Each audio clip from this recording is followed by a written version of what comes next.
राजकीय inter college धारी ढूंढसिर में राष्ट्रीय सेवा योजना के अंतर्गत 17 दिसंबर स्पर्श गंगा दिवस के अवसर पर एक दिवसीय शिविर का आयोजन किया गया।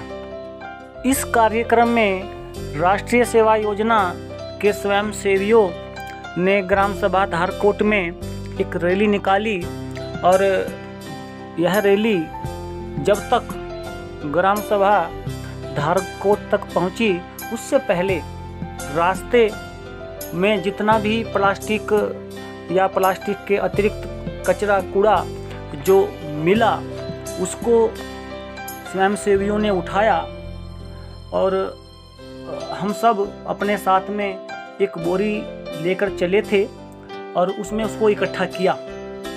रास्ते ही नहीं, रास्तों के आसपास जो खेत हैं, कुछ बच्चे कुछ बड़े ये प्लास्टिक के रैपर वहाँ तक फेंक देते हैं, तो वहाँ तक हमने ये सफाई की।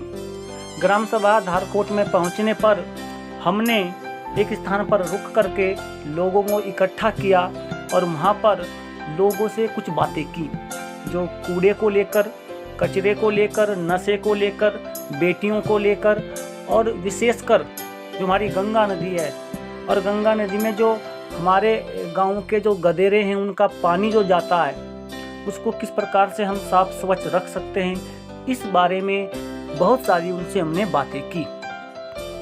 मतदान को लेकर भी हमने बहुत सारी बातें की कि इस बार आने वाले चुनाव में अधिक से अधिक मतदान किया जाए। कोई भी व्यक्ति जिसका वोटर आईडी कार्ड बना हुआ है, मत बना हुआ है, वो बिना मत दिए न रहे और जो इसी वर्ष या पिछले वर्ष जिनकी आयु 18 वर्ष हुई है वो अपना वोटर आईडी कार्ड बनवाए। इस पर हमने बहुत सारी बातें की ताकि हम एक मजबूत अच्छी सरकार चुन सकें। यहाँ से फिर हमारी गांव से रवानगी होती है ग्राम सभा धारकोट के गदेरे में, जहाँ पर जाकर के हमने गदेरे की जितनी हो सकी हमने सफाई की। राष्ट्रीय सेवा योजना के स्वयंसेवियों ने वहाँ से कचरा कूड़ा उठाया, जिसको हमने अपनी बोरियों में इकट्ठा किया और फिर वहाँ से गदेरे से वापस ग्राम सभा धारकोट के मुख्य रास्ते से इनकी सड़क से होते हुए हमें इंटर कॉलेज पहुँचना था। वापस आते समय सड़क पर भी जितना हमको कूड़ा मिला, प्लास्टिक मिली, हमने उसको भी उठाया।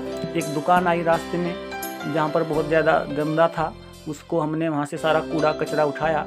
दुकान उस समय बंद थी, वरना हम उनके जो मालिक हैं उनसे काफ़ी बातें करते, बाकी लोग हमको मिल रहे थे उनसे तो हमने बातें की ही है। उसके बाद वहाँ से चलते चलते हम पहुँचे राजकीय इंटर कॉलेज धारी ढूंढसिर का, जहाँ से मार्ग है विद्यालय में जाने का मेन रास्ते से, वहीं पर ग्राम सभा धारकोट का अपना कूड़ादान भी है। तो सारा कूड़ा हमने वहीं पर इकट्ठा किया, लगभग 20-25 किलो से अधिक वजन रहा होगा और प्रधान जी के आश्वासन पर सारा कूड़ा हमने उस कूड़ेदान में डाला, उस स्थान पर डाला।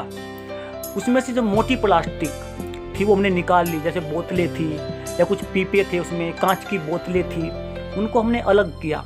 उसको हम विद्यालय में लेकर आए, उसमें फूल लगाने के लिए। और इसी के साथ हमने विद्यालय में कुछ क्यारी बनाने के लिए फूलों की कुछ रेत मंगा रखा था, जो रोड पर ही हमारा था।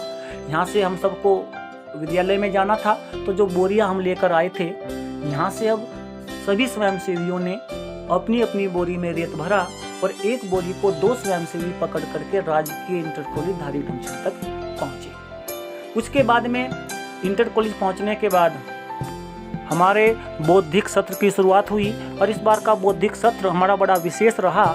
इसमें न केवल राष्ट्रीय सेवा योजना के स्वयंसेवियों ने भाग लिया, बल्कि पूरे विद्यालय के छात्रों ने प्रतिभाग किया। और इस बार एक दिवसीय विशेष शिविर जो हम आयोजन करते हैं हर बार, इस बार हमने इस एक दिवसीय विशेष शिविर में महिला चौपाल और चुनाव पाठशाला का भी आयोजन किया। तो राष्ट्रीय सेवा योजना के अंतर्गत स्पर्श गंगा दिवस के अवसर पर गंगा को स्वच्छ कैसे रख सकते हैं, हम अपने गदेरों की साफ सफाई कैसे कर सकते हैं, इसी के साथ जो एक दिवसीय शिविर में हमने महिला चौपाल चुनाव पाठशाला का आयोजन किया था, उस पर तो बहुत सारी बातें हमारी हुई। चर्चा परिचर्चा हुई हमारे तमाम अध्यापक साथियों के द्वारा भी, और जो महिलाएं आई थी उनके द्वारा भी, हमारे छात्रों के द्वारा भी। और मतदान पर बात करते हुए बताया गया कि किस प्रकार से मतदान के द्वारा हम एक अच्छी सरकार चुन सकते हैं। हमारा इंटर कॉलेज 5 ग्राम सभाओं के बीच में आता है। 5 ग्राम सभाओं में 3 BLO नियुक्त हैं वोटर ID कार्ड बनाने के लिए। हमने उनको भी आमंत्रित किया था। उन्होंने बताया कि जितने वोटर ID कार्ड बनने थे वो बना चुके हैं। बहुत अच्छा उन्होंने कार्य किया। और इसी के साथ कार्यक्रम के हम समापन की ओर बढ़े। सम्मानित प्रधानाचार्य जी के द्वारा कार्यक्रम समापन की घोषणा की गई और कार्यक्रम का समापन अंत में एक बहुत ही सुंदर और अच्छी फोटो के साथ कार्यक्रम का समापन हुआ, जिसमें सभी अध्यापक साथी और गांव से आई महिलाएं शामिल थी।